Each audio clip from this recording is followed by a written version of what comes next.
श्री धर्मेंद्र यादव।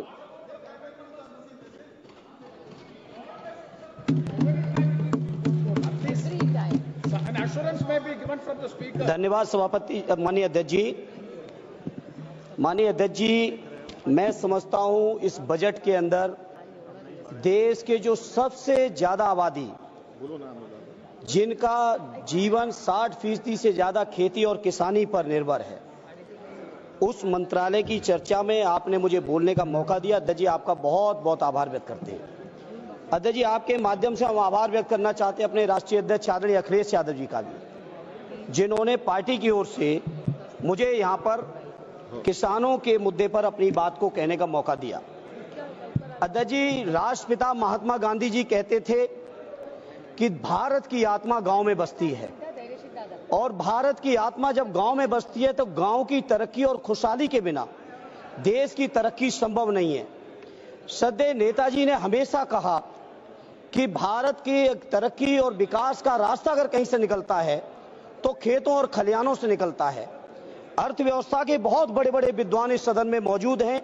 श्रद्धेय नेताजी ने हमेशा कहा कि अगर देश की अर्थव्यवस्था को दुरुस्त करना है तो किसानों को आप संपन्न कर देंगे तो बाजारों की भी वैल्यू बढ़ जाएगी, लोगों की परचेजिंग पावर भी बढ़ेगी और देश की अर्थव्यवस्था भी बढ़ेगी।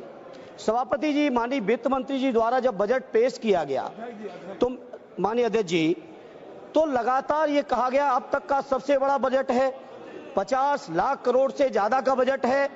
लेकिन उन बजट पत्रावलियों को जब देखा गया और पत्रावली में जब कृषि एवं किसान कल्याण मंत्रालय के बजट को देखा गया तो अध्यक्ष जी बड़ी निराशा हुई। केवल 2.7% बजट का हिस्सा इस मंत्रालय को दिया गया। जो पिछले समय में बजट मिल रहा था उसमें भी सभापति जी 2.8% की कमी सभापति जी इसमें कर दी गई। इसलिए मैं समझता हूं बीजेपी के लोग, ये एनडीए की सरकार भाषण चाहे जितना दे ले किसानों के लिए, लेकिन दिल में किसानों के लिए नफरत लेके बैठे हुए हैं। अगर नफरत लिए न बैठे होते तो इतने बड़े बजट में किसानों के लिए बजट में कटौती क्यों की जाती। सभापति जी, मैं जिक्र करना चाहूंगा 2014 के भारतीय जनता पार्टी के संकल्प की। 2014 में संकल्प पत्र जो जारी किया गया था, उस संकल्प पत्र में कहा गया था कि स्वामीनाथन जी की जो रिपोर्ट है। आपके पास आज कागज बहुत है, लेकिन बोलना संक्षिप्त में है सर, संक्षिप्त में बोलना है। अब जो आप मौका देंगे आपकी उदारता रहेगी।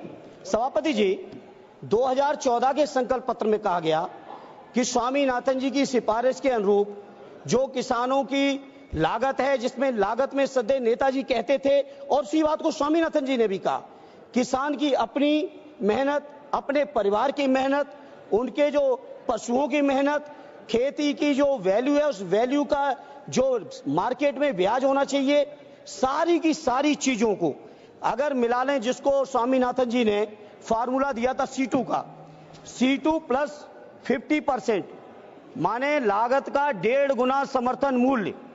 14 का वादा है आपके चुनावी घोषणा पत्र का मंत्री जी, और 14 से आज 25 आ गई है। अभी तक एक बार भी सरकार का ये संकल्प 12वां बजट पेश हो गया है। 11 साल आपने पूरे कर दिए। भाषण बहुत लंबे हैं आपके, लेकिन सच्चाई से बहुत दूर हैं। उसके बाद सभापति जी, प्रधानमंत्री जी ने 2016 में घोषणा की कि 2022 में आने वाले अमृतकाल में जब भारत प्रवेश करेगा तो उस प्रवेश के समय किसानों की आमदनी को हम दूना कर देंगे। मैं नहीं समझ पा रहा हूं, माननीय कृषि मंत्री जी, आप बहुत अनुभवी हैं, एक बड़े प्रांत के लंबे समय तक मुख्यमंत्री रहे हैं, जहां किसानों की इस्तेमाल की सारी चीजों का मूल्य आपने बढ़ा दिया। आपने खाद का दाम लगातार बढ़ाया, बिजली में आपने कोई सब्सिडी दी नहीं, कीटनाशकों का दाम बढ़ा दिया गया, किसान के इस्तेमाल के डीजल के दाम बढ़ गए, ट्रैक्टर थ्रेसर से लेके जितने भी आपके चीजें इस्तेमाल होती हैं खेती किसानी में, सारी चीजों का दाम बढ़ा दिया। लेकिन किसानों को कहीं समर्थन मूल्य देने की आपने जरूरत नहीं समझी। जहां आपने वादा किया था दोगुनी आमदनी का, जहां आपने वादा किया था C2 प्लस 50% का, आज मैं बड़ी जिम्मेदारी से सभापति जी कहता हूं, देश के किसानों की हालत यह है कि अगर वो कर्ज न लें तो लागत भी ऐसी, लागत के बराबर भी कहीं मार्केट में मूल्य नहीं है। स्वामीनाथन जी ने कहा था कि किसानों की आमदनी बढ़ानी है तो 43,000 मंडियों की देश में जरूरत है, लेकिन उन मंडियों की अभी देश के अंदर केवल स्थिति है 7,000 की। और जब से एनडीए की सरकार आई है 11 साल से, मैं पूछना चाहता हूं मंत्री जी, जवाब दे दीजिएगा, प्राइवेट सेक्टरों ने तो मंडियां बढ़ा ली, साइलोज बना लिए, प्राइवेट खरीदारी का इंतजाम तो है, लेकिन कहीं भी सरकारी मंडियां आपने बढ़ाने का काम किया हो तो उसका डेटा दे देना। उत्तर प्रदेश के अंदर आदरणीय अखिलेश यादव जी ने मुख्यमंत्री रहते हुए विशेषकर बुंदेलखंड से लेकर उत्तर प्रदेश के विभिन्न इलाकों में सैकड़ों मंडियां बढ़ाई थी, उन मंडियों को नहीं बढ़ाया। और तो और कन्नौज के अंदर आलू की, मैनपुरी के अंदर अनाज की एक बहुत बढ़िया मंडी तैयार की थी एक्सप्रेसवे के ऊपर, जिससे किसान अपनी फसलों को सीधे देश के किसी भी कोने में पहुंचा सके। उन मंडियों को भी मंत्री जी आप जानकारी जुटा लीजिएगा, उन मंडियों को भी आपकी सरकार ने नहीं बनाया। और मैं ये बात मैं इसलिए कह रहा हूं क्योंकि जब सत्ता पक्ष की तरफ से कोई खड़ा होता है तो डबल इंजन की बातें करते, डबल इंजन की बातें करते। क्या हुआ आपके उत्तर प्रदेश के अंदर डबल इंजन का? माननीय अखिलेश जी के सारे कामों को रोक दिया गया। जहां सभापति जी ये हालत है किसानों की, अंत में किसान क्या करें? कर्ज ले रहे हैं, साहूकारों के मुंह मांगे ब्याज पे कर्ज लेना पड़ रहा है, सरकार से भी कोई राहत नहीं। क्या मामूली बात है? आपके 10 साल के कार्यकाल में प्रत्येक वर्ष 10,000 से ज्यादा और अब तक 1 लाख से ज्यादा किसानों ने आत्महत्या कर ली है। देश के किसानों ने, बताइए, देश के किसान आत्महत्या कर रहे हैं, देश के तमाम संविदा कर्मी आत्महत्या कर रहे हैं। देश के किसान अगर अपना हक अधिकार मांगने आते हैं, 3 काले कानून बनाए थे। मैं कृषि मंत्री जी आपसे कहूंगा जवाब में बताइएगा, हम पूरे विपक्ष के लोग कह रहे थे कि काले कानून है 3, और काले कानूनों को आप नहीं मान रहे थे। किसानों ने यहां पर महीनों दिल्ली में सर्दी गर्मी बरसात सारे मौसम झेल के आंदोलन किए, 750 किसान शहीद हुए। उन शहीद किसानों को आज तक आपकी सरकार की तरफ से, जहां देश की 5वीं अर्थव्यवस्था है, तीसरी होने वाली है, वहां एक परिवार को मुआवजा आपने नहीं दिया। सर, यह है आपकी सरकार।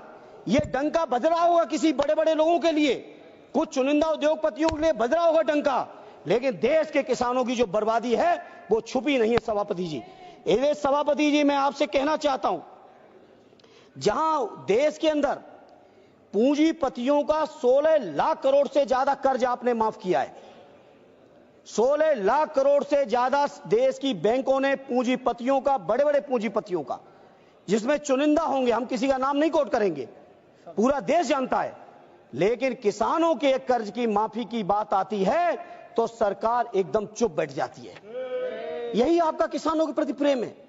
मैं बड़ी जिम्मेदारी से कहता हूं, अपने देश के किसान भाइयों को कहना चाहता हूं, देश की सर्वोच्च सदन से कहना चाहता हूं, आपको सोचना पड़ेगा, चिंतन करना पड़ेगा, कैसी सरकार आपने चुन ली।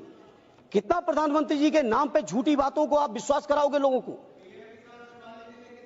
कह रहे कितना दिया है, उससे एक मिनट शब्द, जितना दिया है सुन लो, उससे ज्यादा आपने जो यूरिया की बोरी 50 से 40 कर दी, उसमें काट लिया है, उससे ज्यादा आपने जीएसटी में वसूल लिया।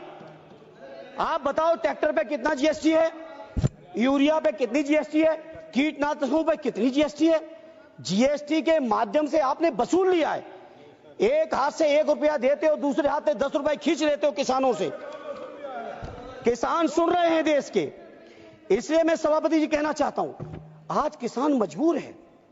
मैं एहसास है, मेरे पिताजी आज भी खेती किसानी में रहते हैं, आज भी गौशाले में रहते हैं, मुझे एहसास है किसानों के दर्द का। सभापति जी, किसानों को यह हालत थी पहले, जब कभी भी अगर किसी किसान परिवार से ये कह दो कि गांव छोड़ दो, जमीन छोड़ दो, शहर में चल के बस लो, नौकरी कर लो, तो वो नहीं तैयार होते थे।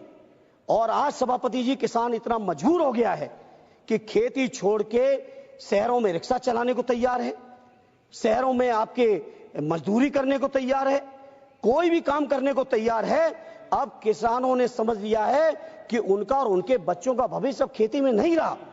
और यही कारण है, बहुत से सर्वे आए देश में, जब पूछा गया किसानों से कि आप खेती करना चाहते हो कि नहीं करना चाहते हो, मेजॉरिटी के किसानों ने कह दिया कि हम खेती नहीं करना चाहते। यह हालत है। देश के 50% से ज्यादा किसान आज भी हैं सभापति जी, जो कर्जों से डूबे पड़े हुए हैं। इसे मैं आज इस मौके पर कहना चाहता हूं, ये सरकार हो चाहे इनके प्रांतों की सरकार हो, और प्रांतों में भी विशेषकर उत्तर प्रदेश की सरकार के बारे में कहूंगा, किसानों को रोजगार दिया नहीं। हां, एक रोजगार माननीय मंत्री जी आपकी सरकार ने किसानों में दे दिया, और किसान परिवार के सभी लोगों को दे दिया, चाहे 2 डिग्री टेम्परेचर हो, 3 डिग्री टेम्परेचर हो, कोहरा हो, तुषार हो, बारिश हो, मूसलाधार बरसात चल रही हो, या गर्मी की तपन हो 50 डिग्री से ऊपर की, हर परिस्थिति में किसान परिवार की महिलाओं को, किसान परिवार के बच्चों को, किसानों को स्वयं अपने खेतों की रखवाली करनी पड़ रही है पूरे उत्तर प्रदेश के अंदर छुट्टा जानवरों से। यह हालत कर दिया आपने किसानों की। कहीं ना कहीं मैं समझता हूं किसानों की दुर्दशा आप सब लोग सुनियोजित तरीके से कर रहे हो, क्योंकि ये किसान जो समाज है बहुत स्वाभिमानी समाज है, बहुत जज्बाती समाज है। ये सरकार की गलत नीतियों का जम के विद्रोह और विरोध भी करता है। इसलिए सरकार चाहती है किसान कर्ज में उलझे रहें, किसान अपनी समस्याओं में डूबे रहें, किसानों में कहीं संपन्नता ना जाए। किसानों में संपन्नता आएगी तो उनके परिवारों के लोग नौकरी से लेकर सम्मान स्वाभिमान का जीवन जिएंगे। ये सरकार पूरी तरह से चाहती है कि कैसे भी किसान बर्बाद हो। अभी सभापति जी पूरे देश ने देखा, अमेरिका से जंजीर में बंध के नौजवान आ रहे हैं। ये कहां के नौजवान थे? और ये तो संपन्न प्रांत जिनको हम मानते हैं देश में, पंजाब के नौजवान, गुजरात के नौजवान, हरियाणा के नौजवान, ये सारे नौजवान किसान परिवारों के थे जो खेती कर्ज अपने परिवार के बुजुर्गों की परेशानी से आगे जाके जमीन बेच के, जमीनें गिरवी रख के विदेशों में गए, और विदेशों में, अरे बाबा चुप रहो बाबा। अरे इनको शांत रहने दो, जानते हैं किसान ये क्या करेंगे। ये हर एक में केवल बोलना जानते, बाकी कुछ नहीं। इसलिए अध्यक्ष जी, सभापति जी, किसान परिवार के नौजवानों की हालत ये कर दी आपने 2019 का 5 साल प्रचंड बहुमत की सरकार, सत्ता पक्ष की तरफ से, जयप्रकाश भाई आपका नंबर आएगा अभी, सत्ता पक्ष की तरफ से जो खड़ा हुआ प्रचंड बहुमत की सरकार, डबल इंजन की सरकार, 5 साल डबल इंजन की सरकार चलाने के बाद आपका 19 का जो संकल्प पत्र है, उस संकल्प पत्र में आपने कहा कि कृषि ग्रामीण क्षेत्र में 25 लाख करोड़ का निवेश करेंगे। ये 19 का आपका है। 14 से 19 सरकार चलाई, 19 से 24 भी आप ही ने चलाई, और 19 का आपका ये वादा है कि 25 लाख करोड़ किसानों की, हम कृषि उत्पादन को बढ़ाने के लिए 25 लाख करोड़ का निवेश करने के लिए प्रतिबद्ध हैं। तो बता दें माननीय कृषि मंत्री जी अपने जवाब में, आखिर ये प्रतिबद्धता आपके कहां चली गई? उसी के साथ ये भी बता दें माननीय मंत्री जी कि आखिर आपने 2022 जो कि आजादी के अमृतकाल का प्रवेश साल था, उसमें आपने वादा किया था आमदनी दूनी का। आज हम 25 में बैठे हैं, अमृतकाल के भी 3 साल गुजर गए हैं। एक किसान का नाम देश में बता दीजिए सभापति जी, बड़ी जिम्मेदारी से कह रहा हूं माननीय मंत्री जवाब में, और कि इस किसान की आमदनी पहले इतनी थी आज इतनी हो गई, घट गई। नहीं, ये बताएं मंत्री जी, कुछ किसान की डबल कर दिए 16 से 22 के बीच में। हम तो 25 में ये सवाल कर रहे हैं, और इसलिए हुई है क्योंकि किसानों की सारी जरूरत की चीजें महंगी, उन पे टैक्स बढ़ेगा, और किसानों के जब फसल जाएगी तो मंडियां चलेंगी नहीं, है ही कम, जो है वो चलेंगी नहीं, चलेंगी उनमें बहुत सारे दलाल लोग बैठे हैं। किसान अगर सीधे मंडी में देना चाहेंगे तो नहीं देंगे, दलालों के रास्ते से अगर किसानों की उपज जाएगी तो वो चली जाएगी। एमएसपी की घोषणा आपने की है, हम इनकार नहीं करते, लेकिन आप मंत्री जी, आप पे डेटा होगा, आखिर उस एमएसपी का लाभ कितने लोग ले रहे हैं? क्या उस एमएसपी के आकलन के समय आपने कहीं भी किसानों की लागत का आकलन किया था? जो स्वामीनाथन जी ने रास्ता दिखाया था, उस रास्ते पर कभी आप चले थे क्या? ये मैं आपके माध्यम से जानकारी लेना चाहता हूं सभापति जी। सभापति जी, किसानों के बारे में में जितनी बात कह दें, आप सोचिए, आलू का किसान कर्ज में डूबा है, लेकिन चिप्स के उद्योगपति जितने में खरीदे उसका सैकड़ों गुना मुनाफा कमा रहे हैं। बताओ ये सच्चाई नहीं है? बताइए, मेरा तो कन्नौज, फर्रुखाबाद, मैनपुरी, फिरोजाबाद, अब तो बदायूं में भी बहुत आलू होने लगा है। आलू के किसान परेशान हैं और चिप्स वाले पैसे कमा रहे हैं। धान के किसान परेशान हैं, लेकिन उनसे बनने वाले जो प्रोडक्ट हैं वो पैसे कमा रहे हैं। गेहूं का किसान परेशान है, मक्का का किसान परेशान है, लेकिन पॉपकॉर्न जब बेचने वाले लोग कहां तक पहुंचे जा रहे हैं? नमकीन बनाने वाली कंपनियां कहां तक चली जा रही हैं? तो आखिर ये आपका जो है किसानों के लिए जो नीतियां हैं, जो कार्यक्रम, आखिर किनके लिए है? किसानों को तो केवल एक बहाना, झुंझुना दिखाया जा रहा है। इसलिए आज सभापति जी, बहुत महत्वपूर्ण चर्चा, और इस चर्चा के माध्यम से मैं देश के किसानों से कहना चाहता हूं कि ये भारतीय जनता पार्टी के लोग हर हालत में किसानों की उपज, किसानों की जमीनों पर इनकी नियत है, जमीनों पर नियत है। सभापति जी, सरकारी बैंकें प्राइवेट की जा रही हैं, उन प्राइवेट बैंकों से किसानों को कर्ज, और उसका भविष्य ये होने जा रहा है कि किसानों की जमीनें भी कुछ चुनिंदा बैंकों और उद्योगपतियों के हाथों में होंगी। इससे ज्यादा कुछ नहीं होगा। इसे सभापति जी, में जो किसानों के तमाम आंदोलन चले हैं, विशेषकर हरियाणा, पंजाब, दिल्ली, पश्चिमी उत्तर प्रदेश के किसान भाइयों के, उन आंदोलनकारियों का अपनी पार्टी आदरणीय और समाजवादी पार्टी और माननीय अखिलेश यादव जी की तरफ से, अजय जी अभी तो शुरू किए हैं, ये तो शुरुआत है। सभापति जी, मैं माननीय अखिलेश यादव जी की ओर से, अपनी पार्टी की ओर से न केवल समर्थन करता हूं, न केवल उनकी मांग का साथ देता हूं, बल्कि मैं बड़ी जिम्मेदारी से कहना चाहता हूं, एमएसपी को जो गारंटी की बात स्वामीनाथन जी ने कही थी, जिसकी मांग को लेकर लगातार किसान आंदोलनरत हैं अलग अलग तरीके से, उन एमएसपी को आप लागू करिए और स्वामीनाथन जी के हिसाब से लागू करिए, क्योंकि हम जानते हैं उसमें भी खेला कर देंगे, उसमें भी किसानों को गुमराह कर देंगे।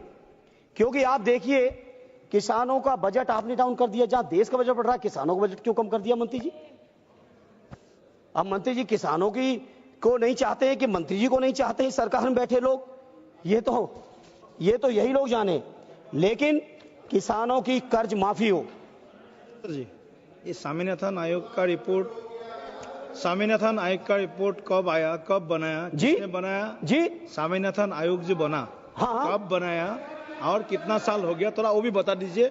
नहीं, स्वामीनाथन जी की रिपोर्ट तो आ गई थी 6 में। अच्छा, अरे हम सभापति जी क्यों नहीं हम गलत कहेंगे? बता दीजिए थोड़ा। आदरणीय सदैव नेताजी माननीय अखिलेश यादव जी के नेतृत्व में जी, उस समय के कृषि मंत्री से जाके हम लोग भी मिले थे जी। लेकिन 14 से में तो आपने सारा कुछ बदलने का वादा किया था। वादा तो आपका था, से सौदा, वादा तो आपका था, अरे वादा तो आपका था, ये वादा तो आपका था, ये वादा किसका था? ये काबिल है बोलने के लिए। और क्या कहते थे? ये काबिल है। हम कभी सभापति जी, सदैव नेताजी ने माननीय अखिलेश जी ने जो संस्कार दिए, हम कभी किसी व्यक्ति का नाम लेके कभी टिप्पणी नहीं की जीवन में, और न करेंगे। लेकिन एक बात जो आपकी है वो कोट कर रहे हैं, आप ही लोग कहते हैं मोदी की गारंटी, मैं नहीं कहता हूं, ये बीजेपी के लोगों कहते हैं। तो आखिर प्रधानमंत्री जी की गारंटी किसानों के लिए कहां चली गई? कहां चली गई किसानों के लिए? इसलिए जहां आप इधर की बात कर रहे हैं, इधर की कर रहे हैं, अरे हो सकता कुछ कमी रह गई तभी हम लोग इधर आ गए, लेकिन आपने क्या किया? आपने क्या कर दिया? इसलिए सभापति जी, मेरा आपसे प्रार्थना है, गन्ने किसानों का सवाल है, बड़े देश के अंदर संभवतः सबसे बड़ा प्रांत उत्तर प्रदेश बन चुका है गन्ना उत्पादन का, महाराष्ट्र को भी अब पीछे छोड़ दिया। गन्ना उत्पादन के मामले में हमारे राष्ट्रीय अध्यक्ष आदरणीय अखिलेश जी जब मुख्यमंत्री थे तो 5 साल के कार्यकाल में 90 रुपए गन्ने का समर्थन मूल्य बढ़ाया था। और ये जो डबल इंजन की सरकार है, जिसमें हर चुनाव में प्रधानमंत्री जी सहित पूरे के पूरे दर वाले गए, प्रचार में, प्रसार में, वादों में, भाषणों में, 8 साल में 30 रुपए, 17 में 10 रुपए बढ़ाए, और 22 के विधानसभा चुनाव आते आते 20 रुपए और बढ़ा दिए थे। 8 साल में केवल 30 रुपए गन्ने का समर्थन मूल्य बढ़ाया, और वो भी समर्थन मूल्य बढ़ाना तो एक बात, इसमें वादे हैं, भाषण समय कम देंगे आप। वादे इन्होंने किए कि 15 दिन के अंदर गन्नों का भुगतान करेंगे, नहीं तो ब्याज देंगे। ये भाषण है, ये वादे हैं, घोषणा पत्र है। ब्याज तो छोड़िए, किसानों का मूल सालों साल नहीं मिल रहा है, सालों नहीं मिल रहा है।